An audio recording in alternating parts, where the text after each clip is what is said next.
बिल्कुल, इसमें अच्छी बात है, इसमें कुछ नया नहीं है। हमेशा से पार्टी जहाँ जहाँ भी चुनाव लड़ती है, हम समाजवादी पार्टी देश के अंदर, प्रदेश में या देश में, वहाँ पर आजम खान साहब को नाम स्टार प्रचारक में रखा जाता है। तो मैं तो समझता हूँ कोई नई बात नहीं है, लेकिन पता नहीं इसमें क्यों नए रूप से दिखाया जा रहा है। और पार्टी जिसको भी जहाँ जैसी ज़रूरत समझती है, किसकी कहाँ ज़रूरत है, वहाँ पर उसको पार्टी की जिम्मेदारी दे करके उसको सौंपी जाती है कि वो पार्टी के लिए काम करे और पार्टी को मजबूत करने का काम करे। जम्मू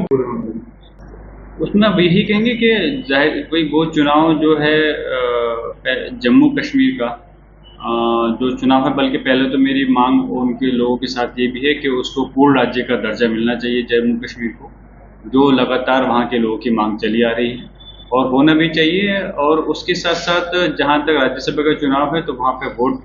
जिसकी जितनी संख्या होती है विधायकों की, उस हिसाब से अपना उनका नंबर ज़्यादा होता है, तो उनके ज़्यादा थी, तो इसलिए वहाँ पर जीते। आने वाले समय के अंदर जो भी चुनाव जहाँ होते हैं, इसमें तो वैसे ही अपना चुनाव में वो होता है, लेकिन बीजेपी ने भी एक सीट जीती है,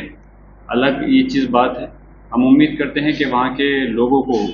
चाहे जो भी जिस तरह से जो आदमी चुनाव में जिस चुनाव के अंदर भी जीते, लेकिन वहाँ के जम्मू कश्मीर के लोगों को उनका अधिकार सुरक्षित रहे। छात्रा से वर्जिन सर्टिफिकेट मांगा गया था, क्या कहेंगे पूरे मामले को लेकर? देखिए, सोशल मीडिया में और मीडिया के माध्यम से मेरे भी जानकारी में आया है, लेकिन मैं यही कहूँगा कोई भी हमारा मदरसा जो भी मजहबी ये दायरा है, कहीं अभी तक हमने ना तो ऐसा होता है ना ही कभी सुना है कि इस प्रकार का कोई सर्टिफिकेट किसी बच्ची से या किसी उससे मांगा जाता हो, जो कि ना ही कहीं आवश्यकता होती है, ना कहीं मज़हब में ऐसा कहा गया कि तालीम के लिए किस प्रकार के कहीं सर्टिफिकेट की ज़रूरत है। फिर भी मैं यही कहूँगा कि जब ऐसा आज तक हमने नहीं सुना है, पहली बार ऐसा मामला प्रकाश में आया है, तो उसकी पहले सही से जानकारी होनी चाहिए क्या उसमें कहाँ तक सच्चाई है। तो आज तक हमारे मज़हब इस्लाम में इस प्रकार का कोई मैसेज नहीं है, पैगाम नहीं है कि जो इस प्रकार के सर्टिफिकेट को दिखाने के लिए कहीं कहा जाए। मैं तो ये कहता हूँ ये सोची समझी साजिश है,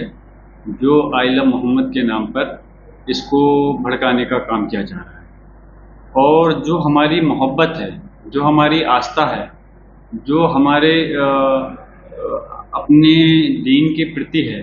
वो ना तो हमें किसी को दिखाने की ज़रूरत है, हमारे दिल से है, वो हमारे दिल में रहेगी और हमेशा रहेगी। और मैं समझता हूँ ये बीजेपी के द्वारा ही सोची समझी साजिश के तहत इस चीज़ को आगे बढ़ाया गया है। और मंदिर पे जहाँ तक लिखने का मामला है, अगर ईमानदारी से इसकी जांच होगी, तो मैं इसको जिम्मेदारी से कह सकता हूँ उसके अंदर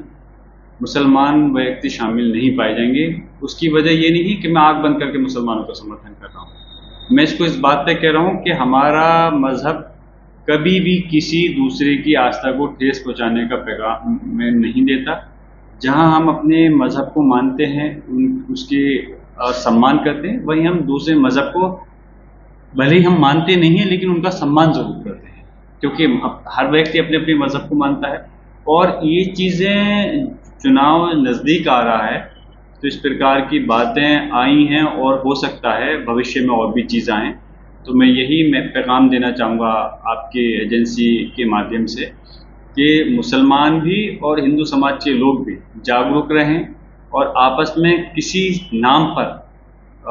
गलतफहमी में लड़ने का काम नहीं करें, जिससे कि वो खुद अपना और अपने देश का नुकसान करें, बल्कि इस चीज़ पे फोकस करें, अपने अपने मज़हब को का मानें, उसका सम्मान करें और ऐसा कोई काम नहीं करें जिससे कि दूसरे की आस्था को ठेस पहुँचे। और जो भी चीज़ हो आने वाले वक्त में ऐसा फैसला लें जिससे कि हमारे अपनी कौम का भी भला हो और हमारे देश का भी भला हो। इस टाइप की चीज़ें जहाँ जहाँ बीजेपी की सरकार है, ऐसा देखना कोई नई बात नहीं है। लेकिन जहाँ तक देश हित का मसला आता है, हम अपने देश के साथ खड़े हैं, लेकिन उसके साथ साथ मैं ये ज़रूर कहूँगा कि अभी केंद्र सरकार के माननीय गृह मंत्री जी ने भी कहा था कि हम जो बाहर से आने वाले शरणार्थी हैं, जो हिंदू समाज से ताल्लुक़ रखते हैं, उनको शरण देंगे, बाकी को नहीं। तो मैं यही कहना चाहता हूँ कि बिल्कुल आप अगर किसी को शरण देना चाहते हैं या इस देश से किसी को शरणार्थी को निकालना चाहते हैं, ये मुद्दा बात का है। पहले तो इस देश के अंदर जो नागरिक हैं पहले उनको उनका हक मिलना चाहिए, उनके अधिकार मिलना चाहिए। और अगर आप देश से निकालना चाहते हो शरणार्थी को, तो उसके अंदर ये नहीं देखना चाहिए कि कौन किस धर्म से ताल्लुक़ रखता है। अब चाहे वो बांग्लादेश का हो, पाकिस्तान का हो, श्रीलंका का हो, कहीं का भी हो, तो जब सबके लिए एक से ही पॉलिसी होनी चाहिए। और उसके साथ साथ जो भी इस तरह के लोग हैं उनकी आड़ में ख़ासतौर से ऐसा नहीं हो कि हमारे जो देश के नागरिक हैं उनके साथ भेदभाव नहीं होना चाहिए, कहीं उनके ऊपर भी इस प्रकार का इल्ज़ाम लगाकर उनके साथ में कोई ज़्यादती नहीं होनी चाहिए।